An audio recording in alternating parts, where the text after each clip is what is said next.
In our keto carnivore dieting world, the way that doctors characterize us has a huge impact on the treatments that we get or the treatments that we don't get. Labels don't always lead to solutions. And sometimes the label even leads to us being like harmed because, for example, you eat wrong and then you get diagnosed as obese or diagnosed with diabetes. And somehow this diagnosis allows doctors to ignore the fact that the way we got there was by eating the wrong foods, right? But the doctors, the focus that they have is they're looking at a medical solution. That's usually some kind of medication or intervention. They come up with stuff like Ozempic or metformin that we're supposed to take to solve the problem that food caused.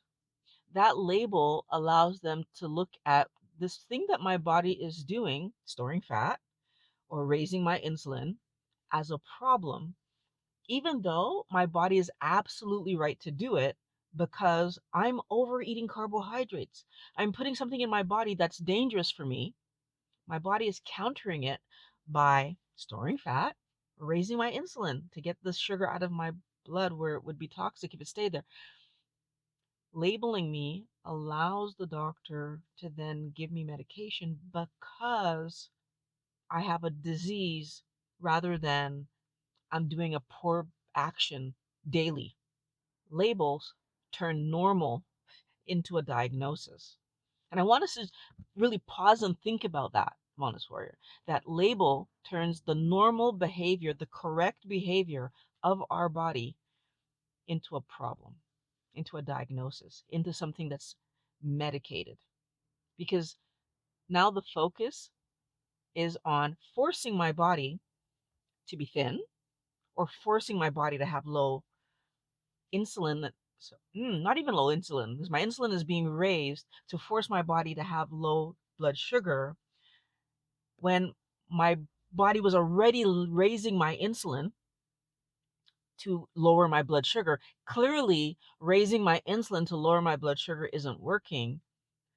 But when my body is no longer able to make that happen naturally with the insulin it's producing, we force it to happen rather than stepping back and looking at why my body was having too much sugar in my blood to begin with. And the worst part about this is that my body's going to push back because medication is messing with the balance that my body is trying to keep, because don't forget about this thing called homeostasis, that our body is constantly trying to keep us balanced because there's so many processes happening at any one time, and my body needs to balance all these things for us to be stable and healthy. And instead of respecting what my body's trying to do, we try to force it to do something. And of course, this allows us to keep eating garbage. My body's going to win, by the way, in this fight that we're doing with the medication. My body's absolutely going to win. I'm not as concerned about my blood work as the average person might be, because in the history of being me, I was diagnosed with low iron. I was in my teens when that diagnosis was first given to me. The problem is the medication didn't work. The medication didn't work because I have thalassemia, which was undiagnosed until my pregnancy. So teenagehood till 30s, I just kept getting doctors telling me I should be on iron pills, but then I take the iron pills, I feel horrible. And that only happened a few times, so I just said I'm not taking the medication anymore. But now the problem is I'm ignoring my blood work. There, I don't know if it's refusal to see what else could be going on and to believe me that when I take these iron pills, I feel horrible. When I don't take the iron pills, I feel fine. Their refusal to double check, how is it possible that she feels good when she doesn't take the iron pills? didn't allow them to verify why was my blood showing low iron. And it was always showing low iron. I was not allowed to donate blood because my iron levels weren't high enough. Like it just throughout my life, I don't have the right iron levels. Once I was pregnant and that doctor actually did verify what the heck is happening, I got my thalassemia diagnosis. It was confirmed I do not need to be on iron pills because my iron is just going to look like this because this is how it is. And I get to go on with my life. The problem is now I've been kind of trained to ignore my blood work because, well, the first set of doctors didn't know what they were doing. In my career of helping people overcome mental health challenges, one of the things that I've noticed about labeling people is that there's some pretty negative outcomes that they could live. For example, believing that now that I'm labeled, I can never change this. I'm stuck here. Or accepting that, oh, this is how it is. Therefore, and now whenever they're doing bad behavior, the reason is, oh, it's because I have this condition. So it's almost as if it's an excuse to do the bad behavior. I don't think that they're doing it purposefully. They truly believe that, oh, because, for example, because I have ADHD, I cannot pay attention. But that's not actually true. So I feel like these two things, and add to that the fact that people who know the label and interact with them might infantilize them, might just discount either their ability to do something, so they're not giving you enough credit. There's negatives to diagnosing and labeling, and I need us to understand that this happens in the weight loss world. If I'm talking about myself, I've heard people say this so many times, I'm just big boned, or, well, obesity runs in my family. When we have these ideas, we're basically saying there's nothing I can do about it. So that means that any kind of diet I try isn't going to work.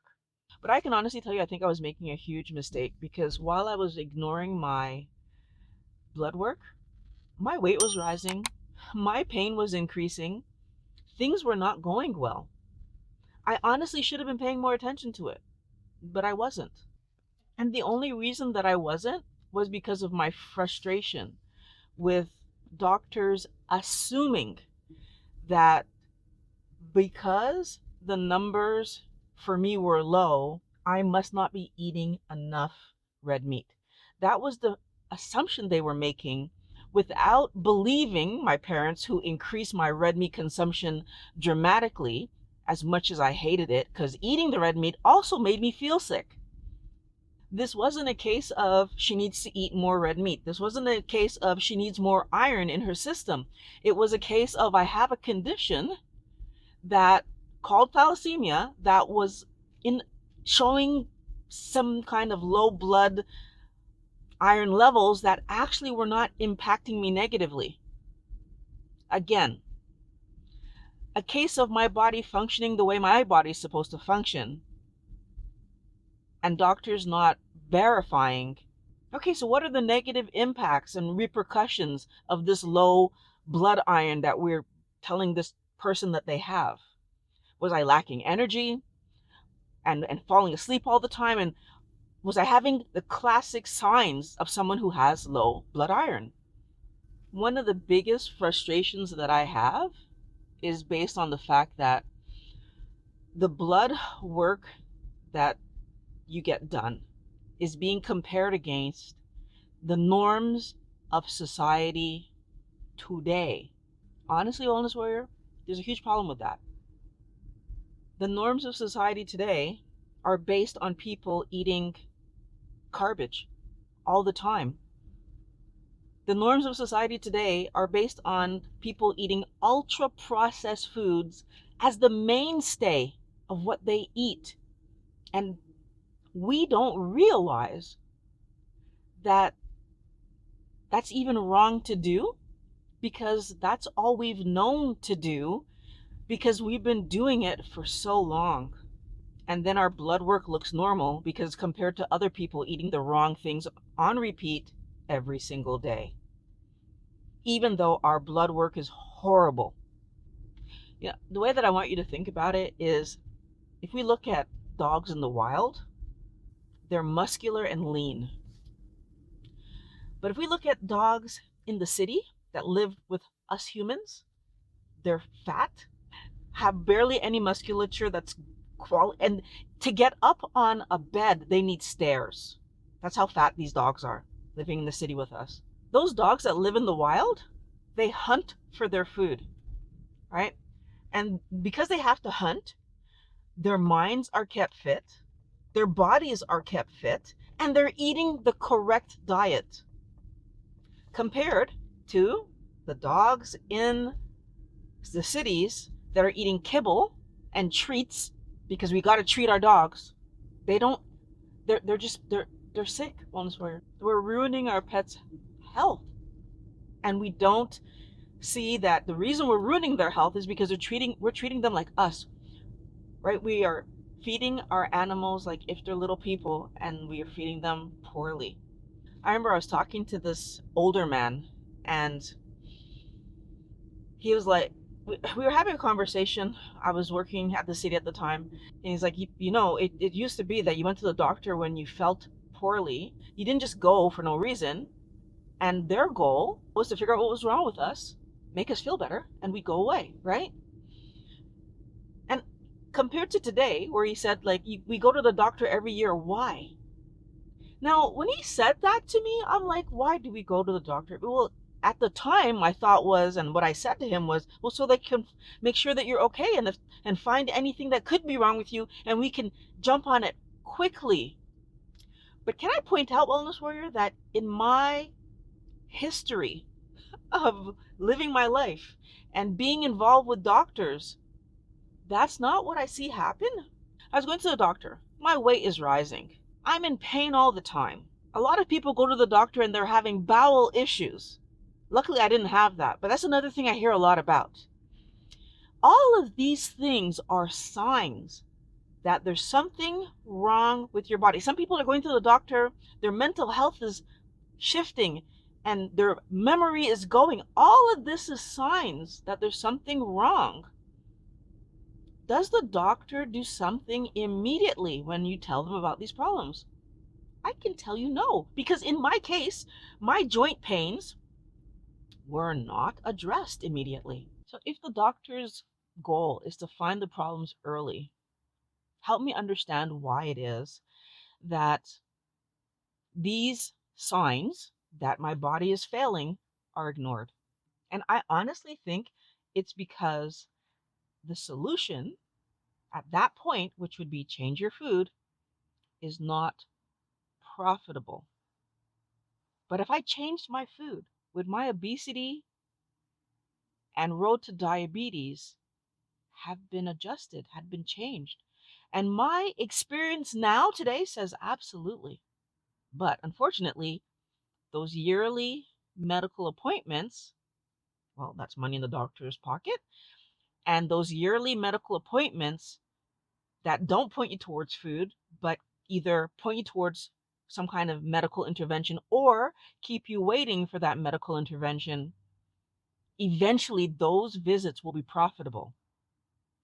One of the things that we need to understand is that companies are willing to wait to profit from us because there's enough of us in the system already taking medication that they're making some money. They're making a good amount of money. As a matter of fact, they're making amazing money.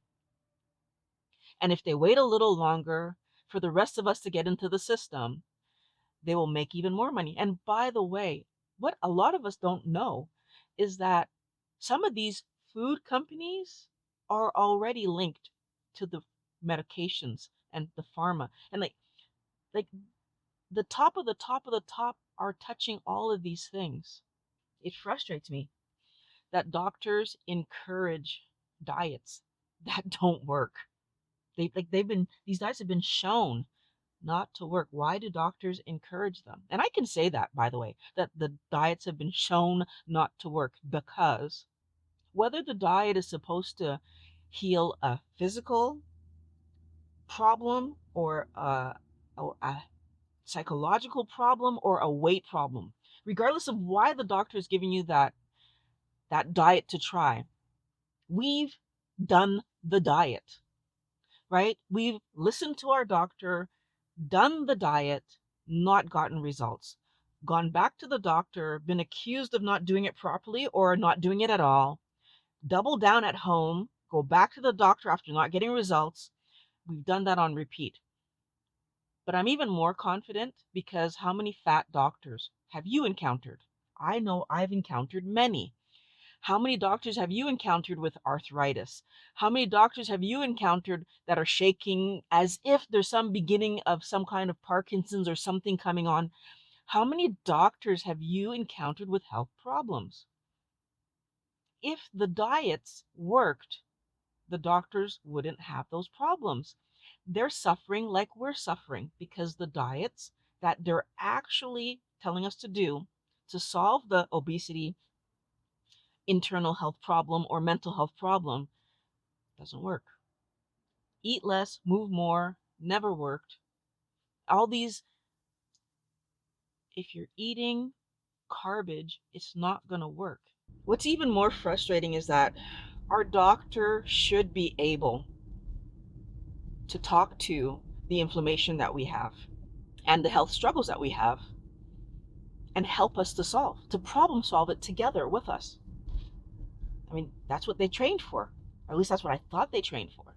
The goal should be to get me back to good health so I can get on with living my life and no longer have to worry about any of this stuff. Unfortunately, I lived 23 years of pain to find out at 46 it was the food. That's 23 years of interacting with my doctor, doing all the different therapies that my doctor encouraged me to do, taking some of the medication, not all of it, because as I said, it didn't make me feel good. Years of chiropractic appointments. Wellness warrior. I did the things because I wanted to feel better. All the while, my body kept hurting and the pain increased. And of course, my weight went up because inflammation causes water retention. So my weight went up too. So I'm getting heavier, I'm having more pain, and yet no conversation was ever had with me about food, about the impact of what you're eating on your joint pain, on inflammation, the fact that carbohydrates contribute to weight gain, the fact that carbohydrates contribute to inflammation and pain. Well, no conversation beyond eat less junk food. But did they tell me that the foods that were junk was rice, pasta, and potatoes? Never was that part of the conversation. But has removing rice, pasta, and potatoes solved my problem? Absolutely. There was no definition of what junk food was because we're just supposed to know, right? And by the way, anytime that I was ever told to eat healthier, what's the first thing that I tried to do? Is add more fruit because fruit's healthy. So I would increase my fruit intake, well, for a little bit because I hate fruit. But these are the things that I was believing were going to help me to feel better when they were actually doing the exact opposite, keeping me in pain, increasing my inflammation, and making my situation even worse. Having a diagnosis that I can solve, I'm absolutely on board with, right? Because that just makes sense to me. But that isn't what we're ever given. Like we're not saying, "Oh, you're obese. Here's what you can do to solve that." As a matter of fact, when they talk to you about your obesity, they'll tend to say that it's genetic. You were ill, so your illness caused you to gain weight. Not blaming the medication, blaming the illness. That you don't sleep enough, because apparently if you don't sleep enough, you're going to gain weight. I mean, I've even heard them say that it's your social economic status before they will acknowledge that is the food that you're eating. As a matter of fact, if you go and look up online right now, what causes obesity? I'm running out of daylight, so let me just try to finish this idea.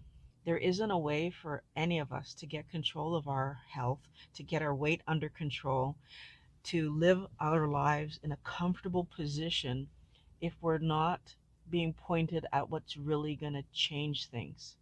In order to regulate your weight, you need to eat real food, which is meat, fish, poultry, eggs. If you do that, yes, you can get your life back. Since you made it to the end, I want to encourage you, subscribe so that you see my videos when I make them. And if you're already subscribed, please hit the like button. It'll help me to know that you enjoy these kind of videos. So this is the video that you should watch next.